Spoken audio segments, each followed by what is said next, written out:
আর এবার যে খবরের দিকে নজর রাখবো, উপরাষ্ট্রপতি পদে বিরোধী প্রার্থী হতে পারেন তিরুচি শিবা। উপরাষ্ট্রপতি প্রার্থী হতে পারেন ডিএমকে নেতা তিরুচি শিবা। উপরাষ্ট্রপতি পদে তামিল বনাম তামিল লড়াই, কারণ 1996 থেকে সাংসদ, বর্তমানে রাজ্যসভার ডিএমকে দলনেতা।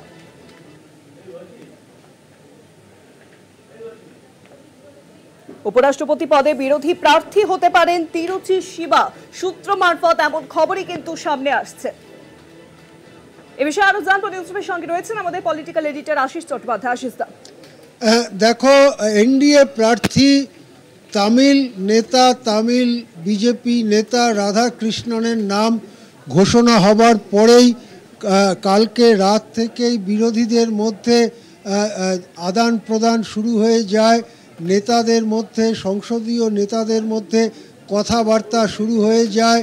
ইতিমধ্যে বিজেপি নেতা রাজনাথ সিংহ, মল্লিকার্জুন খাড়গে সহ এমকে স্ট্যালিন সহ বিভিন্ন বিরোধী নেতাদের সঙ্গে কথা বলে রাধাকৃষ্ণনের পক্ষে সমর্থন চান, কিন্তু বিরোধীরা শেষ পর্যন্ত ঠিক করে, মোটামুটিভাবে ঠিক হয়েছে যে তারা প্রার্থী দেবেন এবং লড়াই করবেন। এই সময়েতেই ডিএমকের পক্ষ থেকে, অর্থাৎ তামিলনাড়ুতে যে দল রাজ্য সরকার চালাচ্ছে, সেই দল ডিএমকের পক্ষ থেকে বিরোধী জোটকে জানায় যে যদি একজন তামিল নেতাকে উপরাষ্ট্রপতি পদে প্রার্থী করা হয় তাহলে ভালো হয়, কেননা এনডিএ একজন তামিলকে এই পদে প্রার্থী করেছে। সেই বিষয়টিও আজকে সকাল থেকে বিরোধী নেতাদের বিবেচনার মধ্যে ছিল। শেষ পর্যন্ত যেটা নানান সূত্র মারফত খবর মিলছে যে ডিএমকের প্রবীণ নেতা, যিনি 1996 থেকে 5 বার সাংসদ নির্বাচিত হয়েছেন, বর্তমানে রাজ্যসভায় ডিএমকে দলের নেতা, সেই তিরুচি শিব, তাকেই সম্ভবত বিরোধীরা উপরাষ্ট্রপতি পদে প্রার্থী বেছে নিতে পারেন।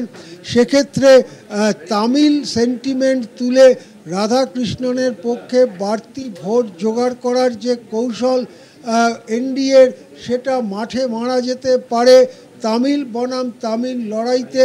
সুতরাং আর সহানুভূতির ভোট কুড়োনোর তেমন একটা সুযোগ থাকবে না। এখন দেখার যে তিরুচি শিবের নাম আনুষ্ঠানিকভাবে ঘোষণা হয় কখন বা হয় কি না, এটাও দেখার যে তিরুচি শিবের এই নামে ইন্ডিয়া নামক যে বিরোধী দলগুলোর মঞ্চ, তার সমস্ত দলের পক্ষ থেকে সমর্থন আসে কিনা। আজকে দুপুরবেলা জানা গিয়েছিল যে শিবসেনা উদ্ধব ঠাকরে গোষ্ঠীর নেতা একটুখানি সন্দেহ প্রকাশ করছেন যে লড়া উচিত হবে কি হবে না। বিশেষ করে রাধাকৃষ্ণন যখন মহারাষ্ট্রের রাজ্যপাল পদে রয়েছেন এবং সেখান থেকেই তিনি উপরাষ্ট্রপতি পদে প্রার্থী হতে চলেছেন, সুতরাং মহারাষ্ট্রবাসীর তো একটু মনে আনন্দ হবেই। এই ধরনের কথা শিবসেনা উদ্ধব ঠাকরে গোষ্ঠীর নেতা সঞ্জয় রাউত বলছিলেন। এখন একজন তামিল নেতা, ডিএমকে নেতাকে যদি উপরাষ্ট্রপতি পদে প্রার্থী করে বিরোধীরা, সেক্ষেত্রে ইন্ডিয়া ব্লকের সমস্ত দলগুলো একত্র হয়ে তার পক্ষে দাঁড়াবে কিনা, সেটাও কিন্তু দেখার।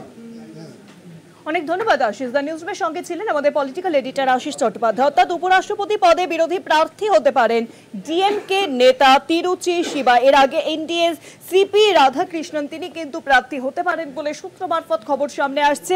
আর এরই পাশাপাশি এবার উপরাষ্ট্রপতি পদে বিরোধী প্রার্থী হতে পারেন ডিএমকে নেতা তিরুচি শিবা, খবর সূত্র মারফত খবর সামনে আসছে।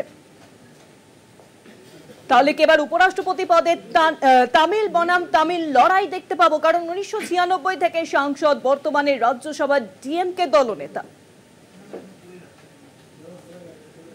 উপরাষ্ট্রপতি পদে বিরোধী প্রার্থী হতে পারেন তিরুচি শিবা।